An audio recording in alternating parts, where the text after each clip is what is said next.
يا صباحكم او مساءكم بهجة، انا بهجة واهلا بيكم في فيديو جديد. فيديو النهاردة هنتكلم فيه عن تركاية واحدة بس هتخلي ريحة جسمك حلوة وفريش سواء كنت في الصيف او في الشتاء. فيلا بينا نشوف الفيديو. طبعا كل يوم بتاخدي الشاور بتاعك، ولكن مع الحركة بتبداي تحسي ان لا، عايزه حاجه تبقى فريش في نفس الوقت ما تحطيش برفيوم وانت خارجه عشان حرام. التركايه دي هتخلي ريحه جسمك دايما تفضل حلوه وفي نفس الوقت من غير ما تحطي اي برفيوم. وهي هنحتاج فيها مكون واحد بس، وهو منديل او قطنه وميه ورد.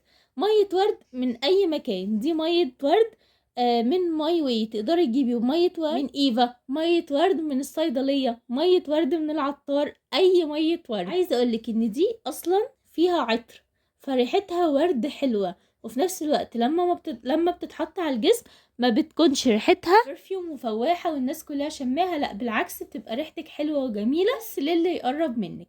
هنعمل ايه بميه الورد؟ هتجيبي الازازه تمام وترشي على المنديل كام رشه بس لحد ما يندي كده في اي حته في جسمك، تبداي ان انت تمسحي بس كده بالمنديل. عايزه اقول لكم التركات دي حلوه قوي قوي قوي. اول حاجه تمسحوا عند رقبتكم ودنكم، تحت الاندر ارم، هنا عند الاماكن النبض، في كل حته في جسمكم بجد بين الصوابع.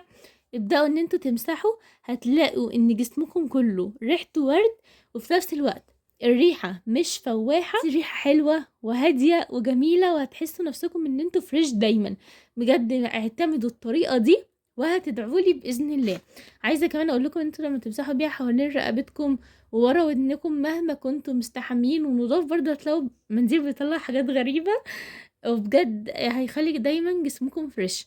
فدي كانت تركاية النهاردة، انا معتمداها على طول وبجد بتفرق معايا قوي. وده كان فيديو النهاردة. لو الفيديو عجبكم ياريت ما تنسوش تعملوا لي لايك وشير وتشتركوا في القناة، واشوفكم ان شاء الله في فيديو جديد، ومع السلامة.